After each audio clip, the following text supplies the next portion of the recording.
Good evening. The Virginia Public Access Project and the Schar School of Policy and Government at George Mason University welcome you to After Virginia Votes. Tonight, a retrospective on the 2021 Virginia governor's race. This live broadcast is presented by Cox Communications and made possible by our sponsors: Carilion Clinic, Innova, Mercer Trigiani, Northern Virginia Electric Cooperative, Centera, Town Bank, Jean Marie and Tom Davis, James W. Hazel, Magali and Tom Hurst, Gigi and Shep Miller, Nancy and Edward Rice, Newport News Shipbuilding, Northern Virginia Association of Realtors, the Port of Virginia, Volkswagen Group of America, and viewers like you. Now, please welcome your host and moderator for this evening, NBC4 Northern Virginia Bureau Chief, Julie Carey.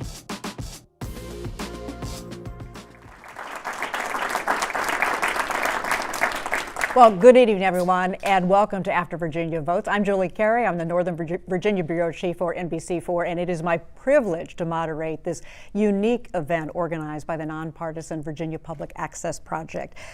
We are fortunate tonight to have with us top advisors from both the Glenn Youngkin and Terry McAuliffe campaigns. Our purpose tonight is not to relitigate the governor's race. The voters have spoken. We've asked our guests to check their talking points at the door. Our hope is that this will be a civil conversation between two professionals who are going to provide us some deep insights into the strategic and tactical decisions that were made during the course of the campaign. We're going to save some time, too, for questions that have been submitted ahead of time by the online audience and by the small audience that is in this room. And then later in the program, we'll hear from two distinguished commentators about what Tuesday's result will mean for Virginia going forward. You can also weigh in on the conversation on Twitter using the hashtag AfterVAVotes. So before we get started, let's take a look at some data visualizations that are going to give us a common baseline to understand what happened on Tuesday. So let's start first with fundraising. This was Virginia's first ever $100 million plus governor's race. Now, the money contest, it was essentially a draw. When Terry McAuliffe was elected 8 years ago, he outspent his opponent nearly 2-1. This time, though, McAuliffe's legendary Rolodex met its match in Glenn Youngkin, who came from the private equity world, energized Virginia's Republican donor class, and loaned his campaign $20 million. Secondly, let's take a look at voter turnout. Voter participation, as you've probably heard, hit an all-time record, nearly 55% of registered voters. In this chart, localities above the dotted line had higher turnout compared to 2017. Key to the outcome, Youngkin energized his base far more than McAuliffe. In fact, only two localities that had lower turnout were Democratic strongholds of Charlottesville and Portsmouth. Turnout was flat in several cities with concentrations of black voters: Richmond, Norfolk, and Petersburg. So while turnout was up, a red wave washed across Virginia. The size of the circles on this map represent the relative number of voters. The color indicates which way the partisan lean of each locality shifted from 2017. If you look really hard, you can see a single fleck of blue down near the North Carolina border. I don't think I can see it from here. Our fourth visual looks at the trend in party performance over the last three gubernatorial elections. Let's start with a set of rural, predominantly white counties. They all started out red, grew more red during the Trump years, a trend that continued and in some cases accelerated this year. Next up, Northern Virginia. These shifts look more subtle, but the population is so large that even small moves have outsized effects.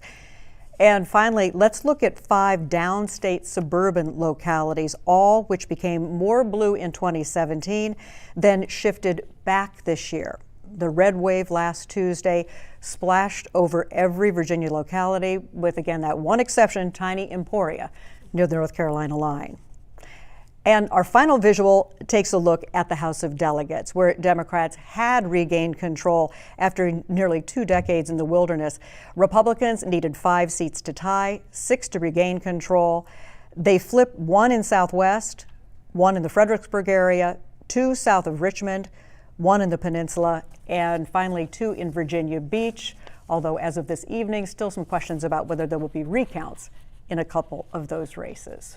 So that's a look at our data. I'm joined now by 2 senior advisors to the McAuliffe and Youngkin campaigns, Will Ritter, who served as the media strategist for the Glenn Youngkin campaign, and Michael Halle, the senior advisor to the McAuliffe campaign. Thanks so much to both of you for joining us. And I want to say one thing before we move on that's probably obvious. It's a lot easier to be sitting here if you are the winner. So Michael, They made us agree to do it no matter what happens. That's right. That's right. So Michael, we do so appreciate you honoring your commitment to be here tonight, win or lose. Let me start, though, by finding out a little bit more about both of you. I'd like to hear how long you knew your candidate and what your specific role was in the campaign. Go ahead. Good. We'll jump in. I've got a cute story about it, actually.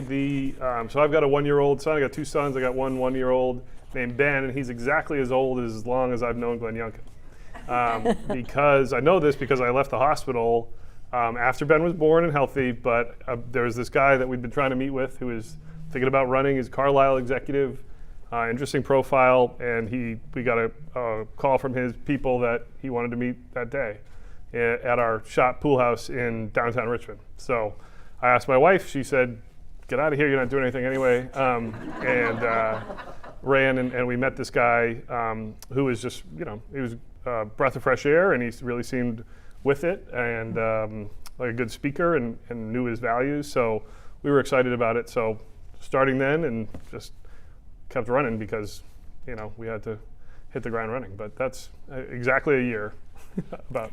And then your role more specifically?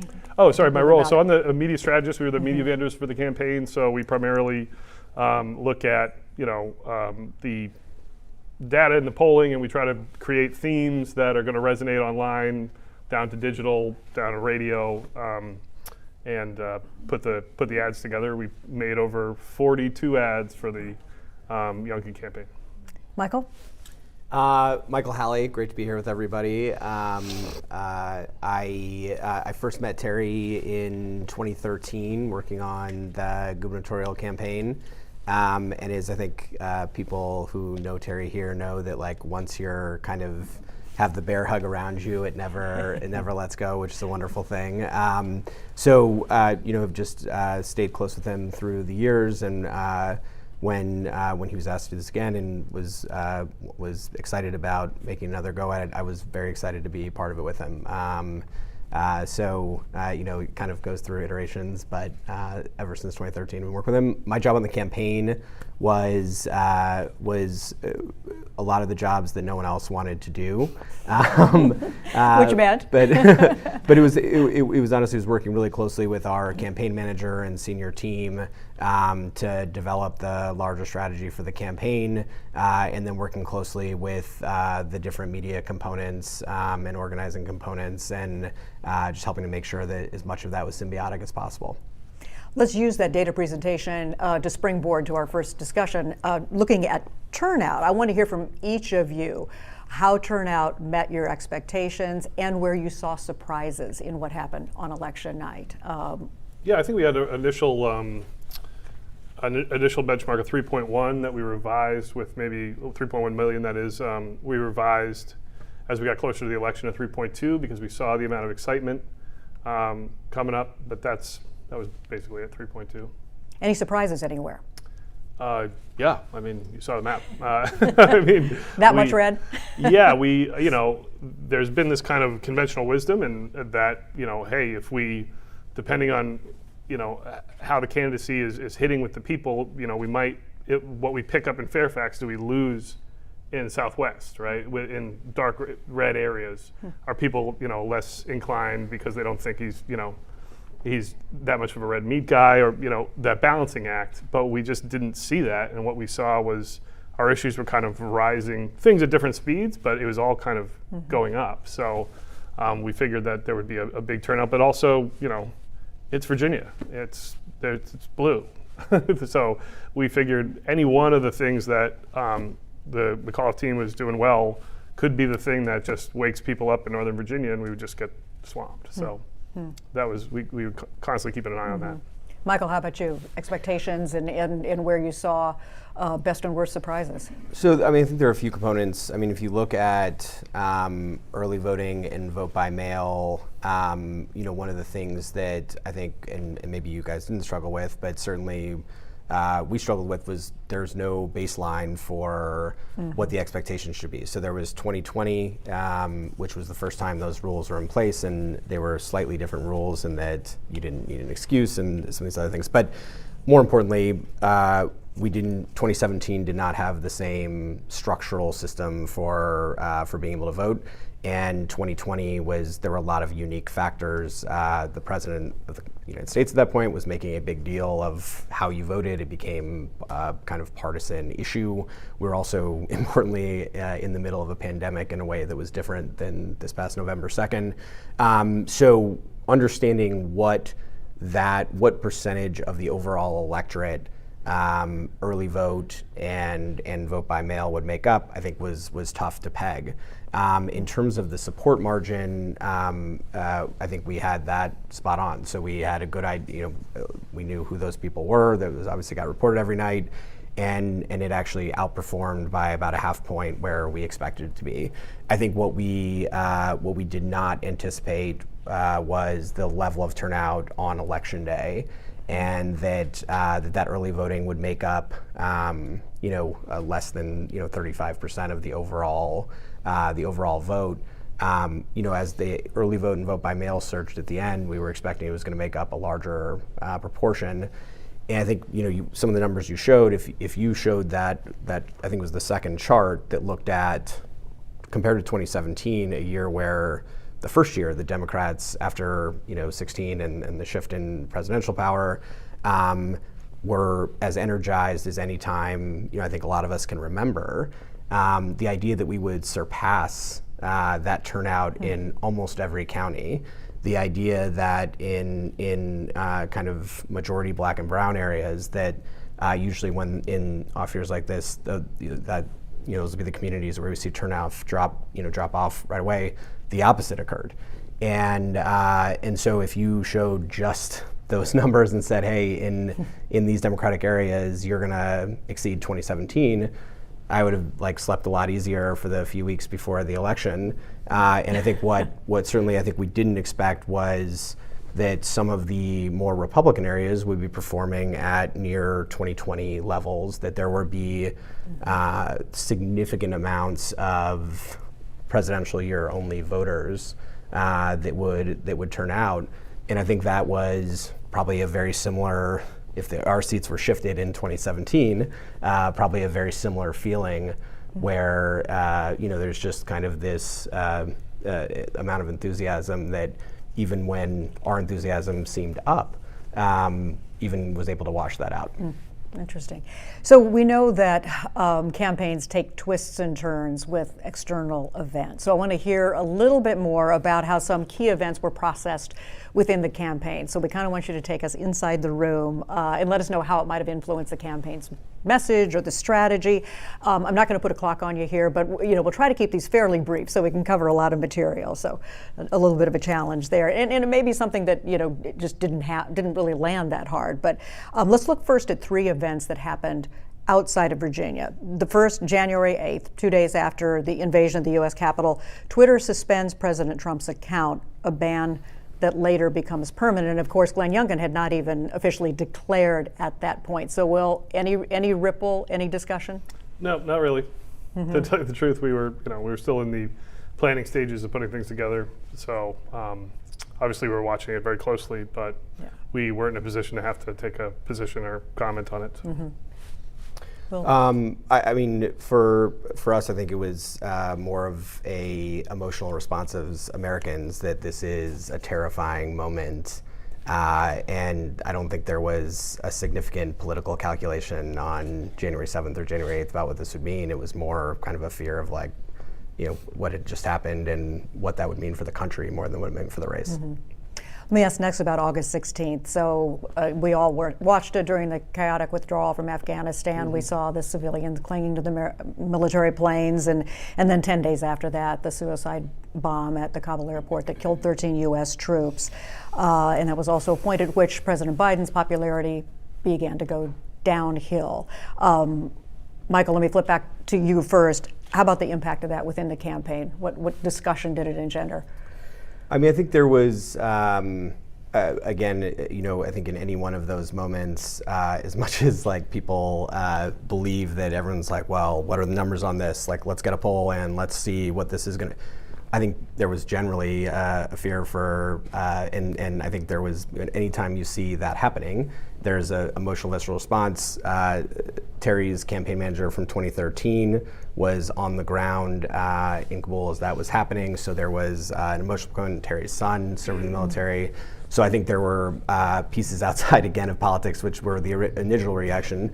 In the couple weeks after those events took place, that was, I think that was the first and only real shift we saw in our internal polling, where things tightened from 4 or 5 points to just around even, or within the margin of being even, and kind of relatively consistent after that. So I think that it didn't require a lot of discussion to see that things had shifted in terms of the national mood and opinion, and that put us in a place where it was even going to be tighter than we had expected in June. Will, how about you in your campaign? Same deal.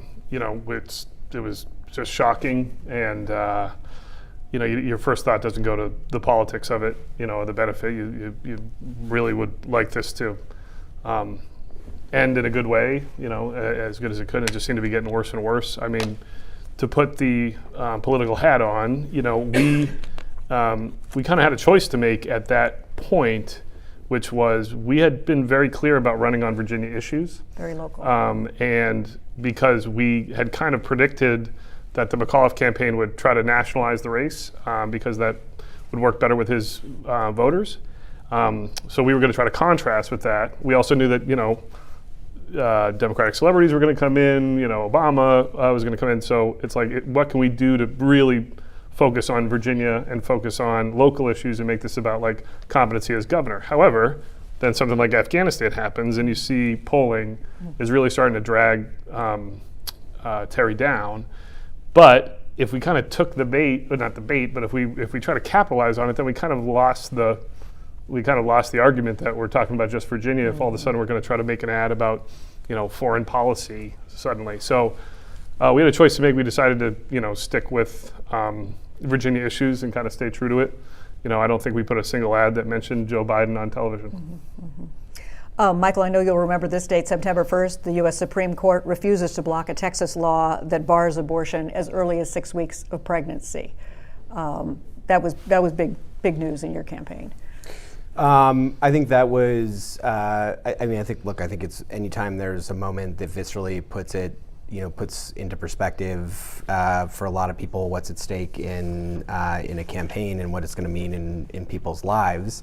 I think that was one of those moments where, over the past couple decades, it's been a part of a lot of campaigns, but the Supreme Court has served as this kind of backstop to anything actually changing. I think that was the first piece of evidence.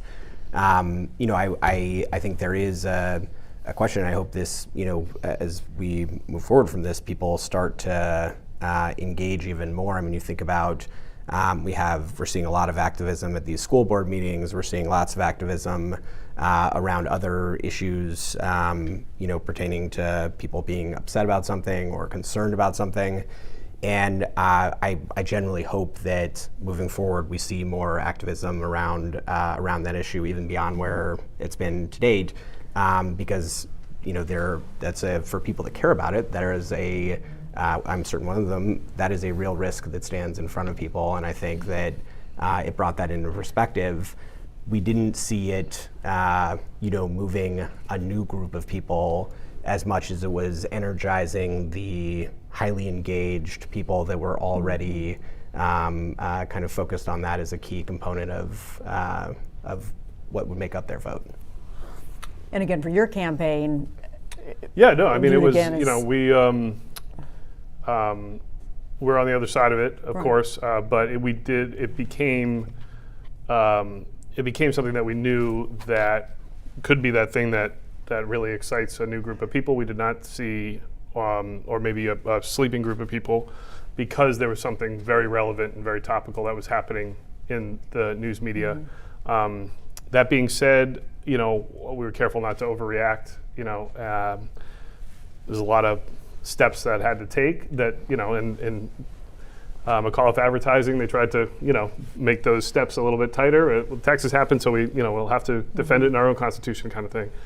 The question is is that something that people feel viscerally is at risk immediately, and that will, energize them? But, kind of, I think what happened was halfway between the 2 points. And just real quick to put, Michael, so is it your sense, I mean, even you think it worked with the people that you'd already captured, but it didn't really add to your momentum as you might have thought it would? That was our, and there are other people that I'm sure have done more research on this nationally in Virginia in that moment as we looked at it. That specific, the Texas thing specifically, and the court prior to that agreeing that they were going, saying they were going to take this up and they just did. But I think those two pieces added to intensity among a group that was already engaged. It just wasn't. There wasn't a new group of people or a new people that said, "I wasn't worried about this before, and now I am." Let me shift to some local issues. June 22nd, Loudoun County School Board meeting had to be abruptly closed down after public testimony on the model transgender policy led to chaos and an arrest, and that was just, one of many school boards across the Commonwealth facing angry parents. Will, what did that moment mean to your campaign? And I remember it was just days later that Glenn Youngkin came to Loudoun County to lay out his education plan. Yeah, and we had started talking about education early. We never really wanted to cede that ground to the Democrats and allow us to be bludgeoned by it later on in the campaign. So we started talking about it early. When it comes to Loudoun County and the parental involvement, you've got to look at that energy there and where is this. You can look at polls, but where is this frustration coming from? And that's why the Parents Matter thing that I'm sure we're going to talk about a little bit later, but you kind of see in it what you wanted in the fact that there was just a great deal of frustration, particularly on the part of parents, whether it was about COVID closings or whether it was about curriculum, that they were frustrated about, and that's something that we saw and thought that it would work really well with Glenn's message. Mm-hmm. Actually, since you're on that point right now, let's take a minute right here. The Parents Matter slogan, was that born out of that moment? Was it planned prior to that moment? When did that come to be?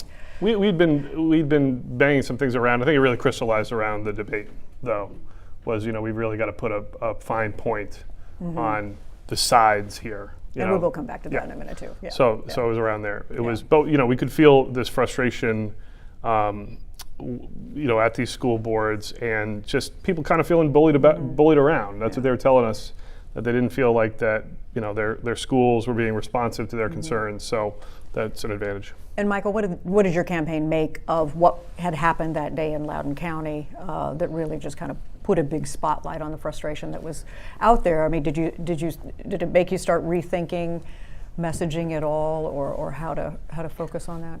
I mean, I think the issue kind of as a whole, through the point on education, I think is a fair one. I think there was starting frustration around, probably around wearing masks, school closures. I think generally coming out of COVID, there's a level of insecurity across the board because we live in a new reality in certain ways.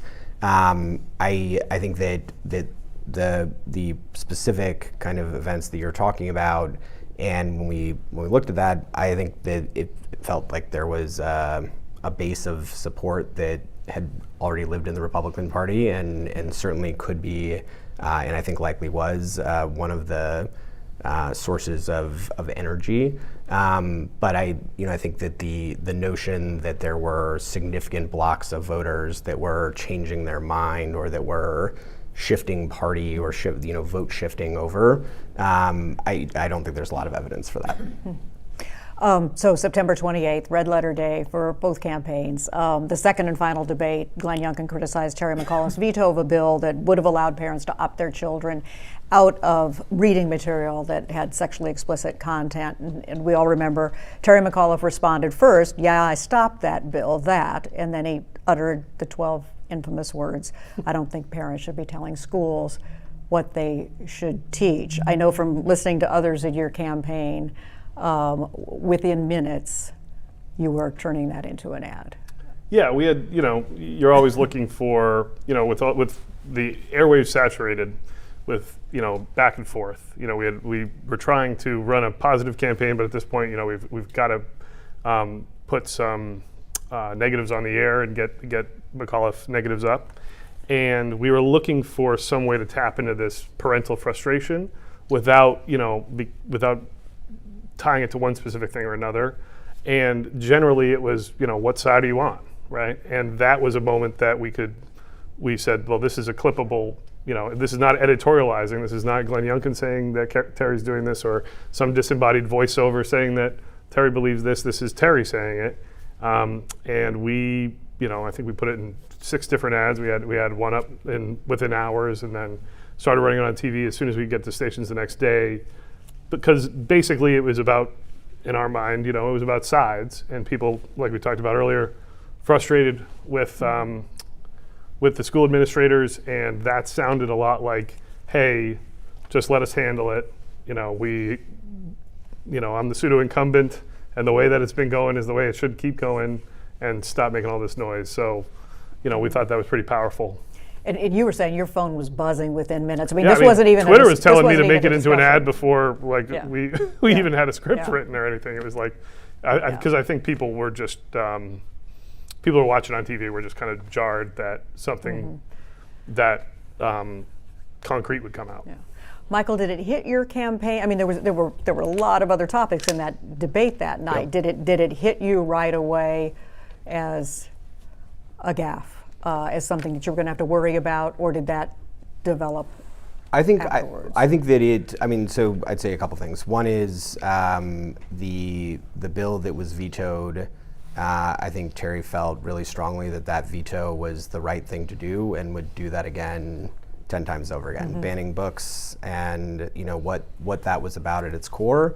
I think he fundamentally disagrees with. Other people may not, but I think that was. Some of these things have to be about integrity, and I think that was a place where he wasn't going to walk back the decision to veto that bill, nor should he. So I think there is that piece. I also, more broadly, as an issue, if this was as impactful and game-changing a moment that in this gaffe that was really going to shift things. Virginia had a shift from 2020 of 12 points. When you look at New York elections, 14 points. New Jersey, 14.5, maybe 15 points, and everything comes in. That is hard to argue that there was something unique that happened in that moment, that unless that moment reverberated to New Jersey and every other election in the country, it's tough to argue that moment was this huge shift. And it makes these conversations less interesting. It makes us admit, and I admit this all the time, that our relative power to influence things is very small.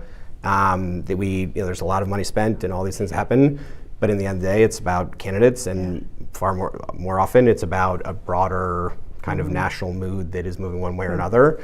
Maybe that tapped into a little bit, but again, there's no quantitative evidence that would suggest that, especially when you look nationally at these other races. So observers might say that's a turning point, but not in your mind, not in the campaign's mind, and not you either. I think we Will, can right? agree on that point, Yeah, right? interesting. I mean, we are two pretty smart guys, but we can't move. Okay. Not me. We can't move hundreds of thousands of votes with a stroke of our pen or some micro-targeting or messaging campaign. It's more fun to talk about campaigns. It was one moment that changed everything. It's a little less boring to say, like, I mean, you saw it in the poll. We were on a march up, slow march up. Terry had started to drift. Things were starting to get close right around when we wanted it to. That helped bend the curve, but if we hadn't, started, we started on TV, 6 weeks before Terry did. I don't think if we had laid down this groundwork, then we would have been able to take advantage of this opportunity. If we were just some Republican who whoa, and jumped on a gaffe. There's moods and shifts that is beyond campaign operatives, and it's beyond candidates even. So the next moment, though, could have put a bit of a halt to the march had it been handled differently. October 13th, Steve Bannon leads a rally in Henrico where participants say the Pledge of Allegiance to a flag that had been brought to the demonstrations at the Capitol the day of the invasion. Glenn Youngkin had a rally the next day in Warrenton. I was covering that, and we were all waiting to see what is he going to say. What was the discussion that led up to that decision about how he would address it? It was a very short discussion. I think his quote on the record was, "It's weird and wrong," and that's what we went with because that's what he felt. Which and those were his words, or was that a mutual decision? We didn't have to poll test that. It's just I think that kind of refreshing honesty from Glenn, worked, right? Because if something's that obvious, you don't have to use a lot of words to try to get on both sides of something. And Michael, in your campaign, were you thinking might be a moment for us, or again, just is that putting too much emphasis on one thing? No, I think it's. I mean, I don't think that there was ever a belief that any one moment was going to be a turning point. I think it's a game of a lot of quarter inches, and that felt like an opportunity to gain a quarter inch, reinforce something that we had been saying, and I think set up, I mean, Will brought this up before, but set up one of the kind of binary choices that you hope for on, is someone that can, even in a less so than some people have, but to a certain extent embrace this person, or are you on the other side of that? And this was one of the opportunities I felt like to highlight it, the same way that I think in both cases, when there are moments like that, you do what you can. I think that for us, at least, in that moment, that was really about trying to expand the mobilization component. We were, like I mentioned at the top, we were very worried about turnout, and I think this was a way to kind of drive home the point that in a more visceral sense than we had before. So done with the events. I'm going to turn to some other topics. Let's talk about the former president. Michael, I'm going to start this question with you. So, a number of political observers have said that they think Democrats may have erred by misreading anti-Trump resistance as support for them and their policies. I mean, what was the belief in the campaign about the effectiveness of frequently tying Glenn Youngkin to Donald Trump? Well, I was thrilled Barack Obama was here. He's a fantastic former president. But on Trump, on the Trump piece, I mean, look, I think that Trump is to a certain extent a cultural signal that Democrats can use, and there are things that people find highly reprehensible, not just in terms of policy, although that's one piece of it, but also in terms of style and substance, or not substance, but like kind of personality, and I think that was important to do. I mean, if you look at from kind of where things ended up landing, margins in Loudoun County, margins in Prince William, some of these places that had recently kind of moved, or in the Trump years moved, we actually, held margins in those counties that could have still produced, an overall winning margin. Again, I think it was the overwhelming increase in Republican turnout, especially white non-college Republican turnout, that overwhelmed holding those margins. But I do think that using that as one of the components of what we were talking about to frame and give people an easy connection of this is the type of person this is, I think it was effective for that, and obviously, could not be the only argument, but was one argument that was effective. Will, different Donald Trump question for you. I think all of us covering the campaign wrote at one time or another these words: Mr. Youngkin is keeping Donald Trump at arm's length while trying to avoid alienating the forever Trumpers. How tricky did that tightrope walk get, especially in the final weeks? Not terribly tricky. Like I said, we really try to focus on Virginia issues and not, run a campaign to the Chesterfield suburbs, to the Virginia Beach suburbs, to Hampton Roads, and not really kind of like the DC Twitterverse. I think people were kind of tired of, the everything being looked at as a referendum on Trump, and we saw the polling, we understood what they were doing. The question is instead of kind of falling into that trap and playing the, well, do you like him or do you not like him game, is there a way that we could shift the conversation onto safety, onto schools, onto cost of living, and try to focus on that? Because I think voters are smart and they know that they're electing a governor. It's a different deal when you're doing Senate or Congress, right? I mean, a governor is supposed to be responsible, for the executive, and people would see that as a distraction. As far as keeping him at arm's length, when he endorsed us, and he reminded us plenty of times, we accepted his endorsement, and wasn't much of a tap dance because honestly, it was not being brought up a lot with voters when we were on the ground. It sounds crazy to say, but it's a big deal on cable news. It's a big deal on Twitter. It wasn't a big deal in Chesterfield. Because Glenn was pretty clear and obvious about it. He thanks Trump for his support, and Trump's not on the ballot. Trump is not in office, so there's only so much that you can say. Okay, well, you have to address this this statement that he put out. Do we? So I think it was just a fine way of going. It wasn't too much trickery. We were just honest about it. Terry McAuliffe naturally had to talk about his record as governor from 2014 to 2018, but how did that need to talk about the past create a problem for, focusing on being a candidate in the future? I mean, a lot of people have said that he was sort of carried the mantle of a de facto incumbent, and that can be problematic when voters are in kind of a foul mood, as they were in this cycle. I mean, how did you evaluate that, and was that a little bit of a problem to deal with? So I would say, a couple things. One, I think there were forward-looking elements that were presented, but more importantly, I think there have been a couple shifts that occurred during the Trump years. I mean, thinking back to pre-Trump years, legislative experience or executive experience in government was less valued. People were looking for more of the Youngkin type profile outside of politics, coming in to shake things up. And I think there was some reversion back to the mean of, actually, we do value government experience. We don't want another kind of president that's coming in with this kind of situation. So I think there was some move back to people having more value for that experience. Also, we're coming out of a relatively unprecedented time with, not relatively, an entirely unprecedented time with COVID.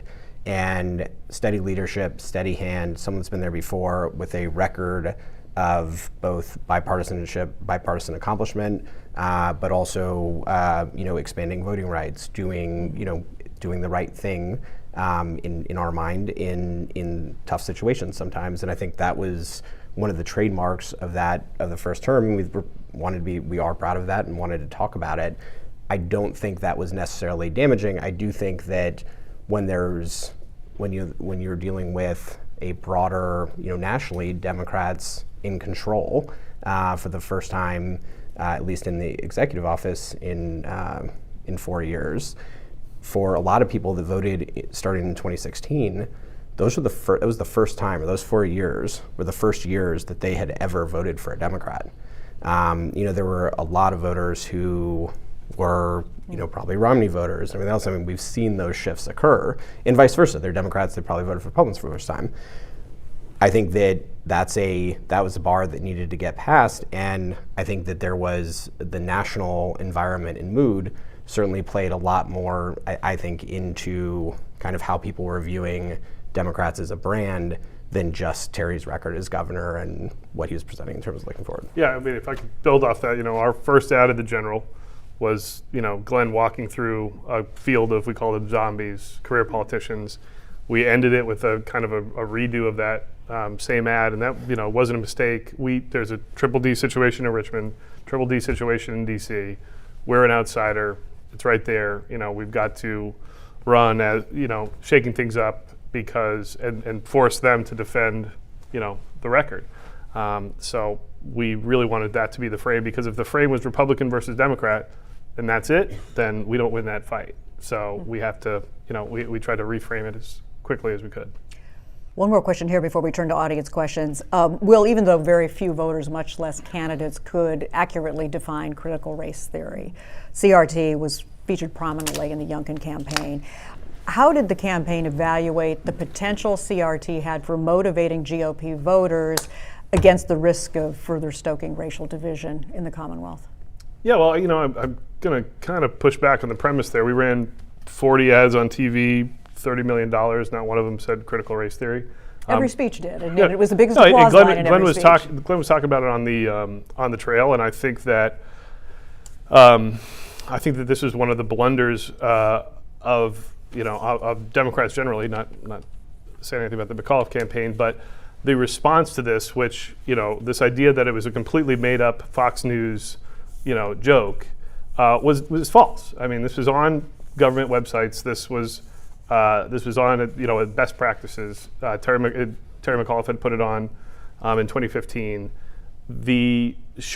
There was not a critical race theory textbook being handed out, but it was there, and everybody knew that there was something there. And it kind of became larger. It became kind of a more specific way to talk about what I said before. Bullying, lack of control over the curriculum, and people feeling that they did not have control over what their kids were being exposed to in the curriculum in their public schools.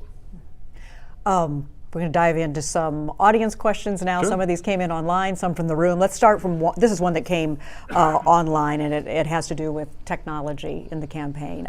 Can you give us one example of a technological innovation that was deployed with success in the campaign, something that we're likely to read about in Campaigns and Elections magazine, if we read that magazine? I have to confess, I'm not a subscriber. Me either. Go ahead. Anything jump out at either of you? So I can mention I guess a few things. One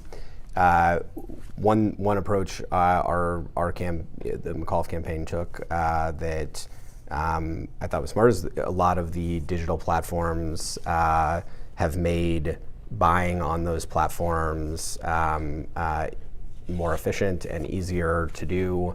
Easier to manage large campaigns, and and I'm sure this has happened on other races as well, although I don't think it's super common. We didn't have a digital media vendor. We had a digital media team that was in-house that, if there was something that happened, they could have an ad, up on digital platforms. 30 minutes later, we ended up running some of those ads on TV because they were high quality, good ads. They were all high quality, good ads. But so that also allowed for an amazing amount of responsiveness in terms of vote by mail chase, in terms of early voting. But then also, rapid response, news boosting through Facebook. It just led to a more kind of dynamic digital approach that, wasn't a new technology, but I think as a result of these major companies offering, more user-friendly buying opportunities, it doesn't require someone that has, a PhD in media buying. You're able to train people relatively quickly and run successful campaigns that way. You also are reducing or eliminating commission, which on major media buys can get to be expensive.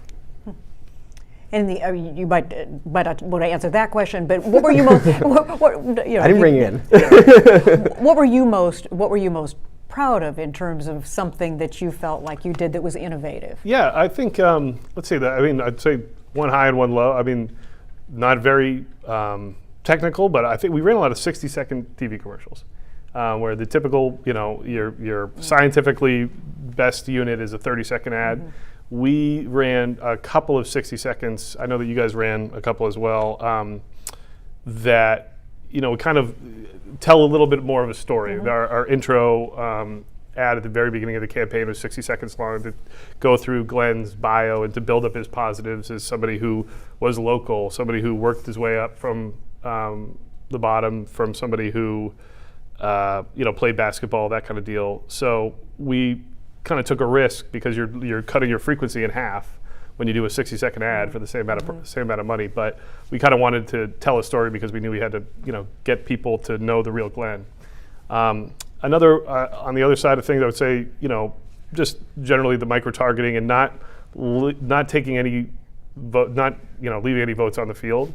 And there's a huge opportunity with OTT, a lot of like Roku and Hulu and this kind of targeting that you can find folks. I mean, we had El Salvadorians for Youngkin, so we can find them, we can give them catered messages, and you can do it with a very little amount of waste. Whereas, you're buying broadcast or even cable, you're wasting a lot of what you're talking about. As I'm sure that you guys saw in the last 3 weeks of the campaign, you're getting ads for people you couldn't vote for if you wanted to, so trying to avoid that. Mm-hmm. This audience question, Will, I think goes to you. What did you do to boost turnout so significantly in the rural parts of the state? You got to give this one to Glenn. That guy works like crazy. I mean, 18-hour days, no days off. He would just work it. Bus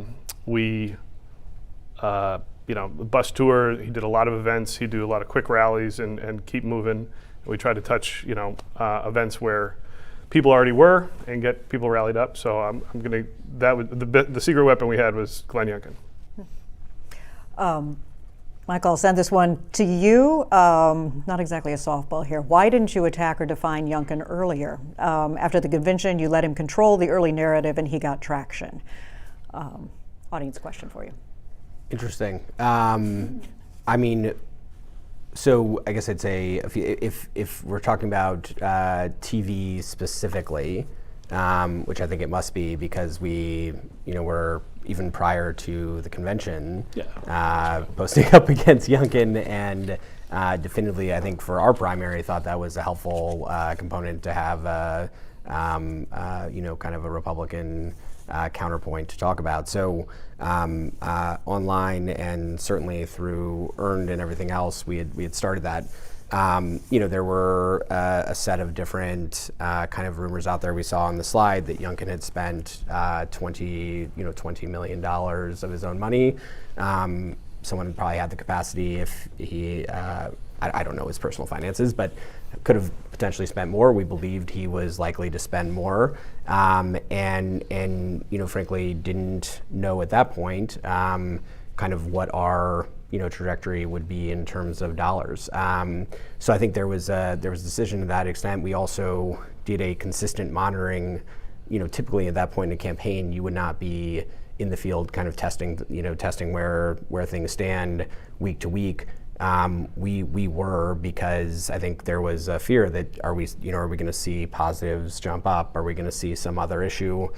We saw positives move up. We saw negatives on Youngkin move up at the same rate. And I think these are one of these things that much later on you can litigate what the impact of those 4 or 5 weeks were. It's again, like you look at New Jersey, you look at some of these other states, hard to argue definitively that was like the moment or that was the thing, maybe, but I don't think we saw it that way, and I think there's a lot of debate back and forth. I also think generally the more important time to be spending more than your opponent or outspending your opponent is over the last 3-4 weeks of the campaign. We wanted to make sure that was happening, or at least during the early voting period, and you did. And for the large part we were able to do that. Yeah. So no surprise on your end that there wasn't more incoming earlier. I was surprised. I wonder what you guys are doing. Not like I'm saying it's obvious or anything, but we knew, like, look, he was at 8% name ID, and half those people were lying. So we knew that, like, we had to, like, we just had to get started earlier. Terry McAuliffe was a governor, and I think that in hindsight, things can look a little more obvious. Let's go back to the beginning. I mean, he had just Terry McAuliffe had just walloped his pretty serious primary opponents in every county in Virginia. He had money, he had name ID. This was not something that we looked at as like, oh, this is going to be down to the wire. This is going to be a challenge. So we thought, look, we've got to do what we can to get some sort of head start on him.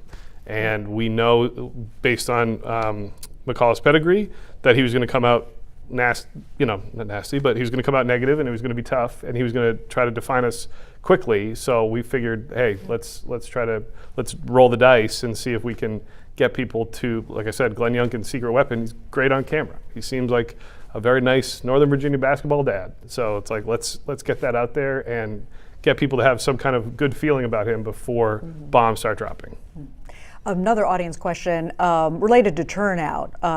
This person asks, do you see participation in future elections increasing, or was this unique due to the fact that these candidates themselves caused the increase? What do you see on the horizon? I mean, I think I don't think there's ever one thing. Turnout over time, I certainly hope. I think more people voting just as an American is a good thing. I think we could all agree to that. So I hope the turnout gets to 100%. Whether there's a trend that moves in that direction or not, certainly there's a high level of engagement right now, and it seems like that will continue at least over the next few years. I also think there was an exorbitant amount of money that was spent in the state, and I think there were two candidates that spoke strongly to bases of their party, and I think we saw again a similar effect nationally, which would mean that Americans are engaged in a different way. In this occasion, that wasn't the result certainly that I wanted, but overall I would say more people voting is a good thing, and we should all encourage that and hope that that's the case. What's your thought about moving forward? Does this set? I mean, does it set a new bar that could continue? Absolutely, can't guess. I don't really know. I would say the same thing, which is I think that this is good involvement. It was fun to see folks that maybe had not been participating, some low propensity voters who were getting animated by this issue. But I don't think it's by the education issue. But I don't think that this just falls away. There'll be something else in the next campaign. We've sort of touched on this a little bit, but Will, audience member wants to know, did it actually help Glenn Youngkin that he had no previous experience in elective office? Yeah, there's no record to criticize. So yeah, absolutely. Particularly people want to change. People don't like the direction of either the country or the state. And you put up a candidate who has been successful in another sector of life. We knew that was, that would resonate with people, and we would also not have to take incoming on certain votes or certain positions for the past. Sure. And Michael, by the same token, I mean, having an opponent that doesn't have a record, it's got to be tough. I think it's always a different challenge, and I think that there were Glenn Youngkin had a lot of strengths. I think that his message discipline, and some other pieces like that were certainly made him certainly a better candidate than Ken Cuccinelli.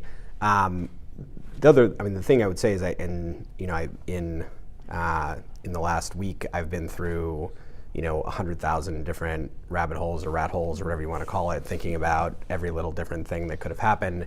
But in one of those rabbit holes or rat holes, I looked at 2010, 2014, other situations where there was a broader kind of national element that was impacting outcomes. And what created anomalous results in those situations was candidates that were, it's the Sharon Ingalls. I mean, you look at Harry Reid's race in Nevada, or you look at Delaware, and like some of these other situations where there were, of the opposing party, in this case Republicans, that were well outside of even the realm of reality. Those created the kind of anomalous outcomes where typically in politics these things move in waves, and I think that the Youngkin did not play the role of one of those really anomalous candidates. Mm-hmm. You're talking about the rabbit holes and the post-mortem. I mean, what have you struck on that you wish you would have done differently, might have done differently? It's a good question. I mean, look, I think that I think there, like I mentioned before, I think there are. It's always a game of quarter inches. I think what makes it so tough is measurement in these kinds of situations is a really difficult thing. When you're raising money online, you can measure pretty easily, we're spending this money and it's returning this money. I know what I'm getting, and so I'm going to spend this amount until my ROI maxes out. Same thing if you're selling things online or anything like that. Trying to understand when there is, when someone makes up their mind, or what is in their mind before they put the mail ballot in the mail or go vote in person. There is, no technology that I have seen that's been able to quantify that, and so understanding that, hey, if we'd done this differently, would that have potentially created this other reaction though, or would this other thing not have happened that would have changed something else, or did a lot of this, did we have little impact on all of this? When you look at, again, these national results, my sense is it's probably that, but I think it's impossible to quantify. So it's a dark space at night, but nothing that I've come up with is like, here's the thing. As we start to wind down, a couple lighter topics, but it seems like yard signs have to come up every time after the vote. But there was a resurgence in yard signs thanks to the Glenn Youngkin campaign. Yes. Was the yard sign blitz kind of a plan from the beginning, or how did that evolve? And how convinced are you of their effectiveness? I mean, you don't. I was going to bring that up as like the new technology that we took advantage of. No, I mean, this is one of the benefits of having an outsider first-time candidate. He really wanted yard signs, and you can't, all of snake-bitten old political consultants who have, we look down at yard signs because it's a waste of resources, it's a waste of staff time.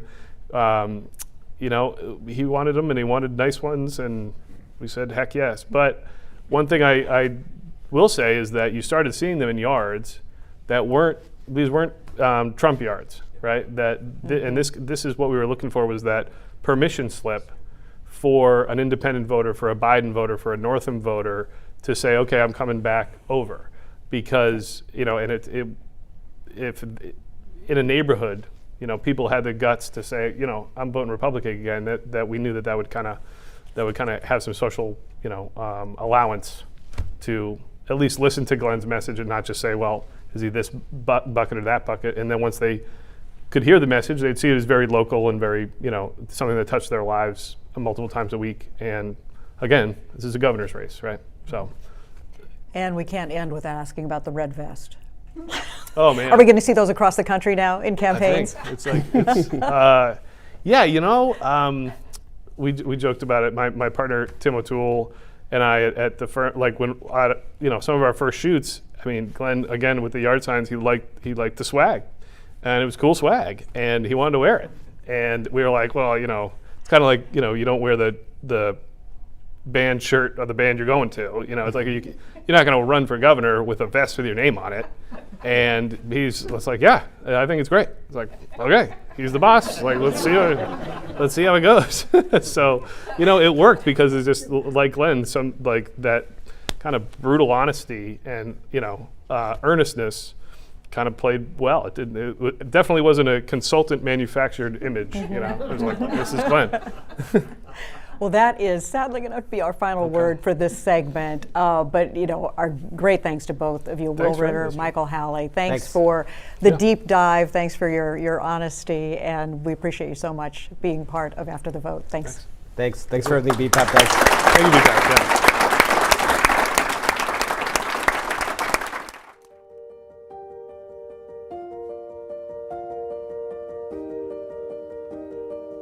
want to teach you how to do the video part. Okay. Hi, Jessica. I'm learning how to post a video. Hey, Patrick. This is Delvin. I'm a volunteer for Cox. I'm calling to see how you're doing today.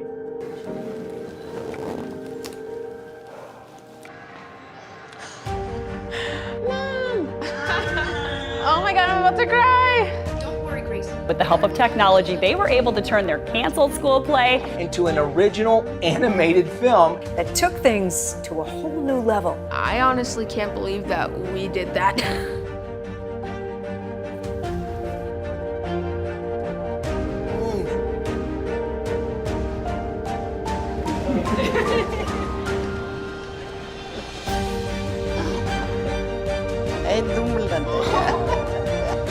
That is incredible. I love that. That's me. I'm cute. You don't know how much this means to me. Thank you, Gary.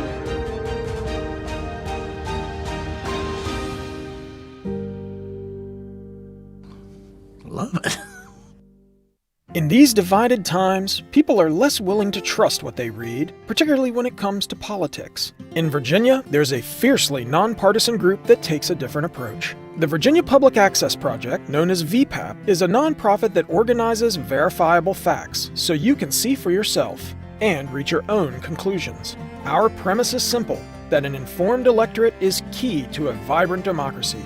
We don't lobby or take positions on the issues. We are committed to accuracy. Our mission is to elevate public understanding by presenting factual information in ways that are easily understood and free of partisan bias. Our services are free and available to anyone. We are funded by our users who come from across the political spectrum. See for yourself at vpap.org, where you can follow the money, track legislation, understand your community's demographics, and receive a daily list of political headlines, from Galax to Fairfax. VPAP's work is made possible by donors like you. Thank you.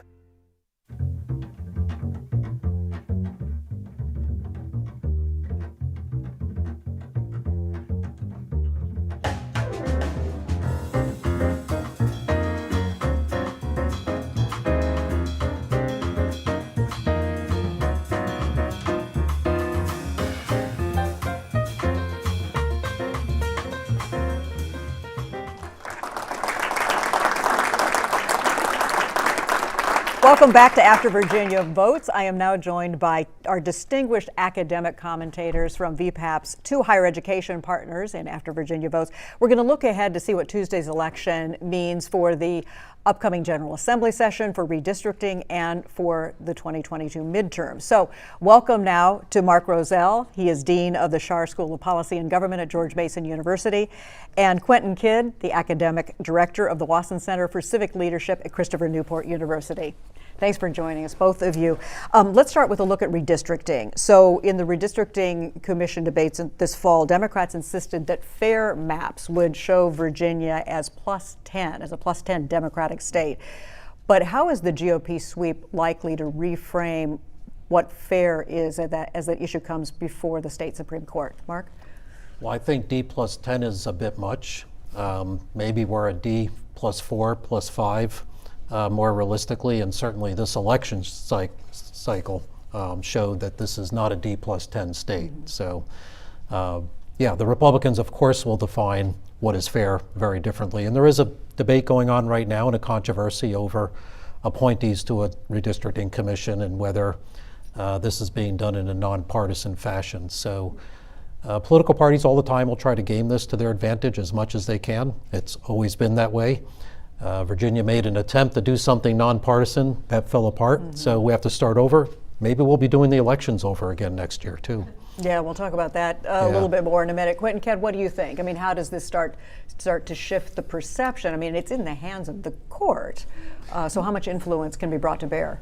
Yeah, the court, I think less influence can be brought to bear than the parties might like. At this point, I think the court is likely to basically draw lines that protect incumbents. Minor shifts around the edges, minimal partisan damage on either side, and then send it back to the General Assembly to try to fix or try to amend or try to do whatever they're going to do. If not, then those maps essentially are what will drive Virginia for the next 10 years. But clearly, to Mark's point, the idea of trying something new and innovative in Virginia to get towards something that was less partisan has collapsed. Yeah. So Glenn Youngkin's going to arrive in Richmond sort of as a political newcomer, really. Do you think that Governor-elect Youngkin is going to continue to focus on some of the cultural issues he brought up during the campaign, or do you think, especially in this first legislative session, he'll really zero in on those kitchen table issues that he talked quite a bit about? Mark, want to take that first? Start? Yeah. I think probably he's going to focus more on the kitchen table issues. He showed his hand in this campaign that he was not in the Trump camp of the Republican Party. He signaled just enough to Trump Republicans on some key issues, particularly in the nomination process. But later on, he really did talk mostly about bread and butter issues. Eliminating the sales tax on groceries, temporarily eliminating the gasoline tax to give people relief, potentially lowering the state income tax. Education issues, which did rise to much higher significance in the last month or so of the campaign, the polling data showed. I think he was intensely focused on those kinds of issues, and he just did barely enough, I think, to keep the social conservatives and the Trump followers in his fold, and probably Terry McAuliffe's own campaign that focused so much on characterizing Youngkin as a Trump acolyte did the work for the Trump campaign of assuring the Trump voters that Glenn Youngkin is their man without Glenn Youngkin having to do it himself. It worked beautifully for him. Interesting observation. Quentin, what do you expect to see from Glenn Youngkin right out of the box legislatively? More bread and butter issues. Let's not forget, Democrats still control the Virginia Senate, even though we have our own version of Kirsten Sinema and Joe Manchin. The Democrats still. So there's some limits to what he could do on social issues. There's some limits. I think a lot of limits on what he could do to roll back some of the things Republicans really don't like about what Democrats have done the last couple of years. But there's bipartisan support for some things like eliminating the grocery tax, for example. Right. And so, if you're a new governor, you're learning how to be governor. You want some wins, some early wins, and some bipartisan wins would be good for him. So I'd expect the path to be the bread and butter path. There will be skirmishes on the edges on social issues, but again, I think there's a very real limit as to what he could do in that arena, even if he wanted to go down that path. And he's got the appointment power too. He can appoint social conservatives. People more loyal to the sort of Trump wing of the Republican Party to various boards and the like, to showcase that he's not ignoring them, but still focus in policy on the bread and butter issues. So just real quickly, we know there will be House Republicans that will bring forward some sort of bill to further limit abortion. Yeah. How much do you expect him to put any weight behind that? I would imagine he will stay out of the way unless it gets through the legislature. Yeah. Yeah. Why get involved in something like that if it's not likely to get through the legislature anyway? But back for a moment, remember what his day one promise is. Getting rid of mask mandates, getting rid of vaccination mandates. So those are in that arena of social issues. That's right. And so he can do some things through sort of executive action and avoid the legislature and the roadblocks that he might see in the legislature. Yeah, good point. Glad you brought that up. Let's talk about the Democrats for a minute. And Mark, I've heard you talk about this in the last week.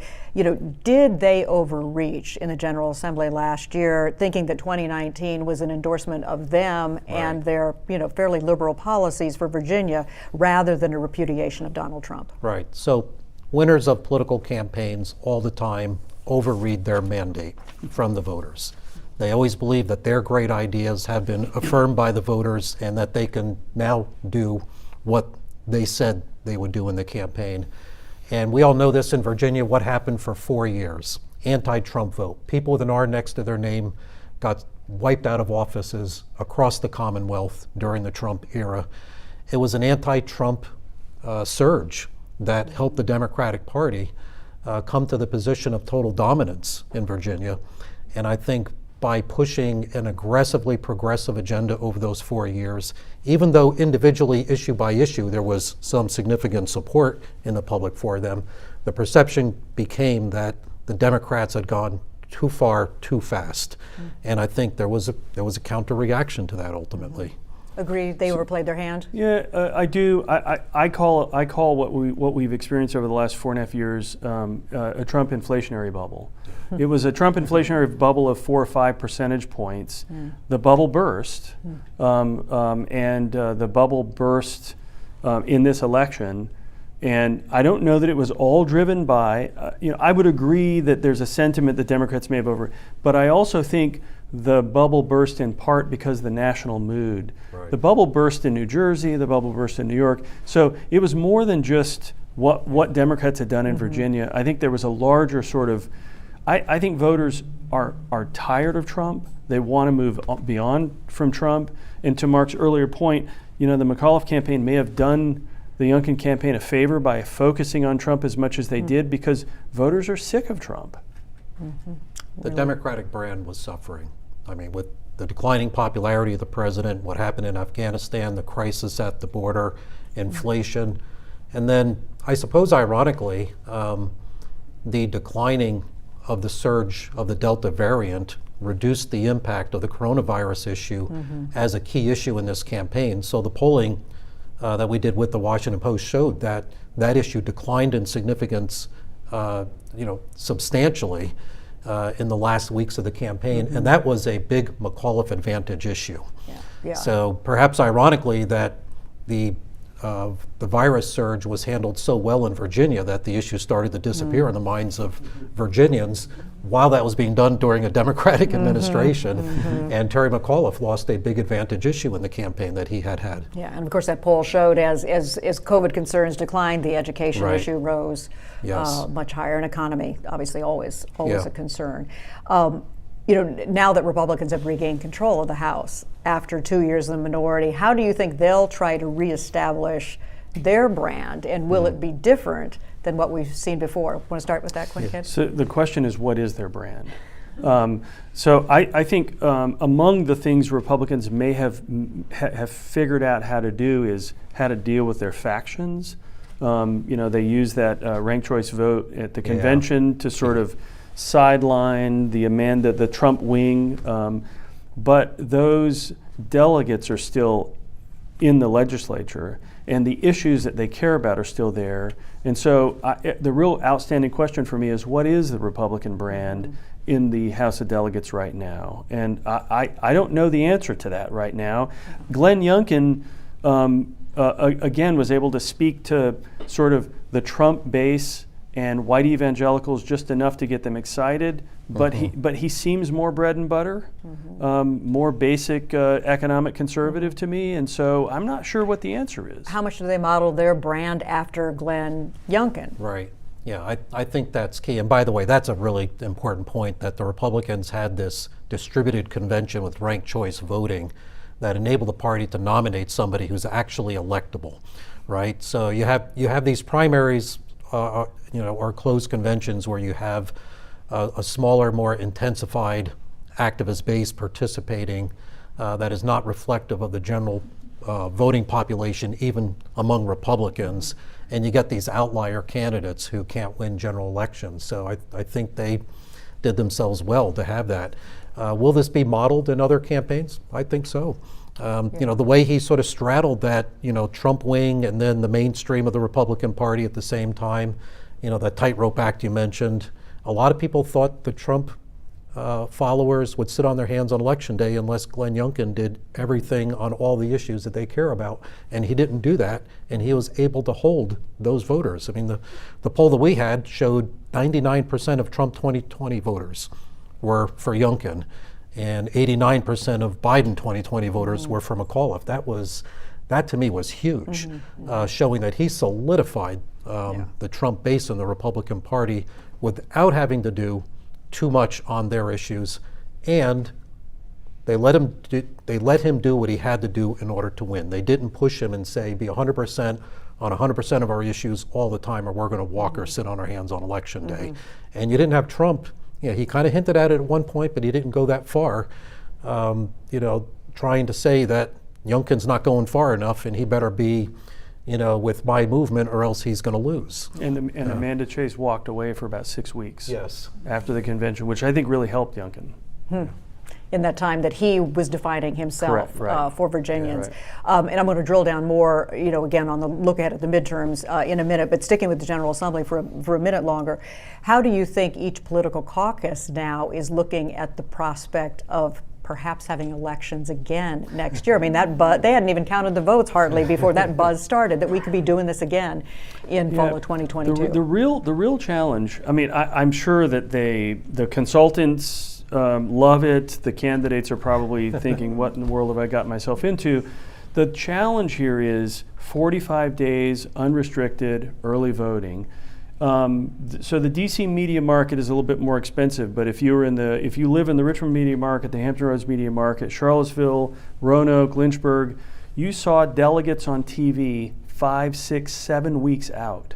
Yeah. You don't see delegates on TV that far out normally, right. But that's the new normal in Virginia, and that costs a lot of money. So House delegates races that in the past would be $125,000, $150,000, $200,000 are now $500,000. $500,000 campaigns are now $1 million campaigns, because they've got to be on TV. And so this is 3 years in a row that they're going to have to do this. We have one race about $4.5 million, right? The 10th district. Right. I mean, it's like a congressional race now. Some of these House of Delegates races. It's unbelievable. And it wasn't so long ago where I can remember 15 years ago or so, where we hit the first $1 million state Senate race. Yeah. What do you both think that was the likelihood that, and again, this is going to be, this will probably come to the court, but the likelihood of elections again next year? House of Delegates elections. Very high. I think it's going to happen. High. Yeah, wow. count on it. Wow. Yeah. 3 years in a row. Wow. That's what House I think. of Delegates elections And I in think Virginia. the last time that happened was back in the early 1980s. 1980, Yeah. the census So of 1980 caused the same sort of thing. That's okay. So looking ahead to the midterm, boy, that caused a buzz in the room too. Nobody wants to think about that. There's no rest for the weary in Virginia. Right. Just, Virginia is called the permanent employment for political scientists state. Yes, there you go. And journalists. Yeah. So looking ahead to the midterms, so you started to talk about it, Mark. To what degree has the Glenn Youngkin campaign created a nationwide playbook for GOP candidates in 2022? I mean, which chapters can be duplicated and applied, or which were really just written for a Virginia audience, or were just due to his strong capabilities as a candidate? Right.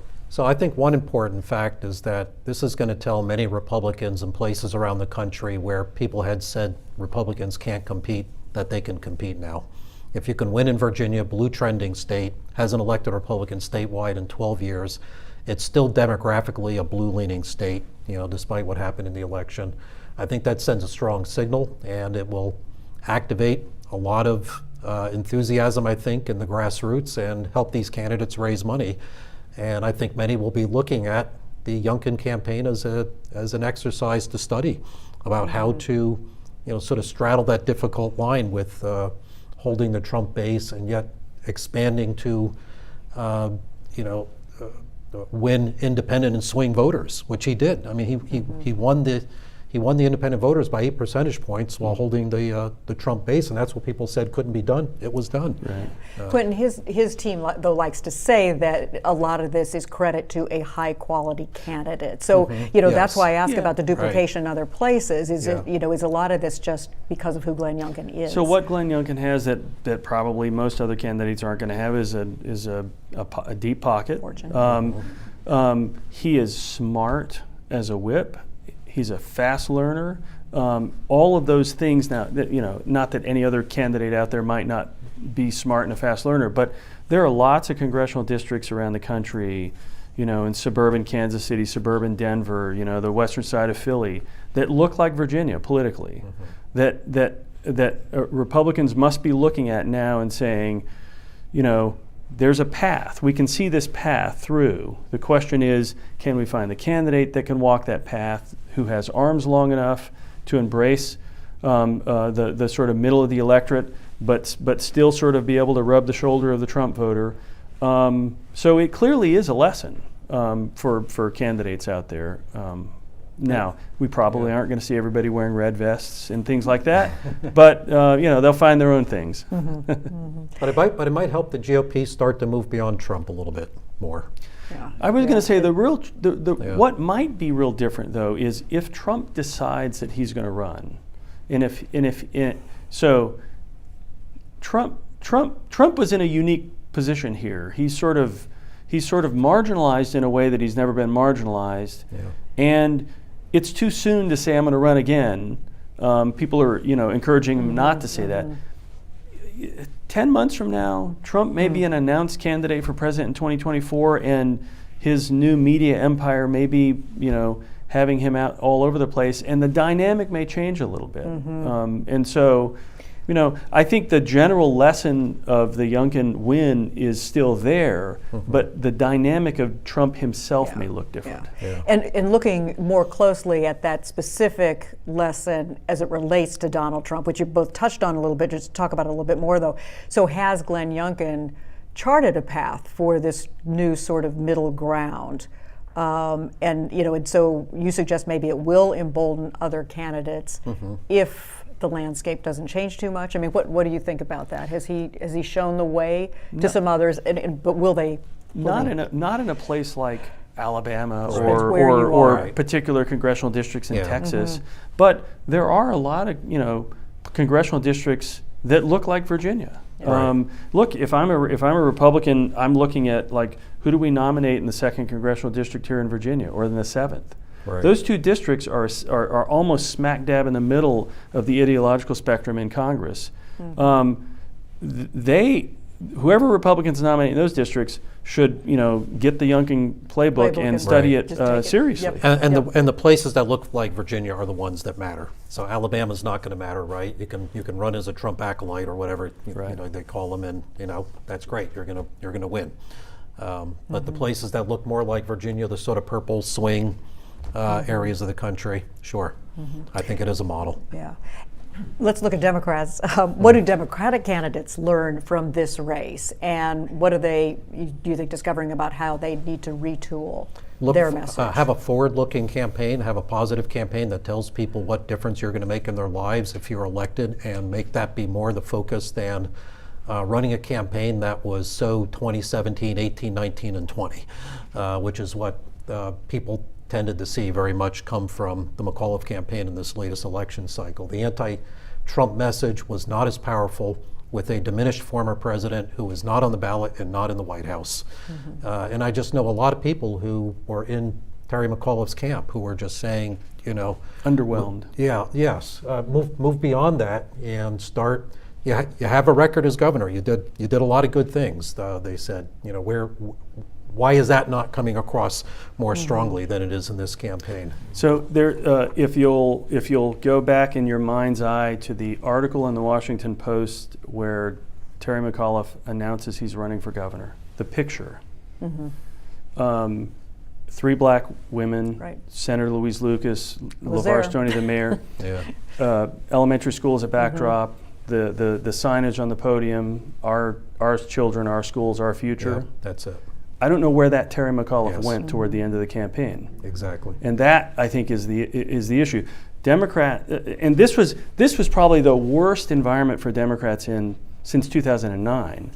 2014 could have turned out like this for Mark Warner. I mean, but for a few things, different. Ed Gillespie says, "Look, if I had another week, we would have beat him." So part of it is a larger environment, but part of it is sort of what you do. And I've had any number of people say, "What happened to Terry McAuliffe sometime in early August when he stopped talking about the things he was talking about? He started talking about Donald Trump."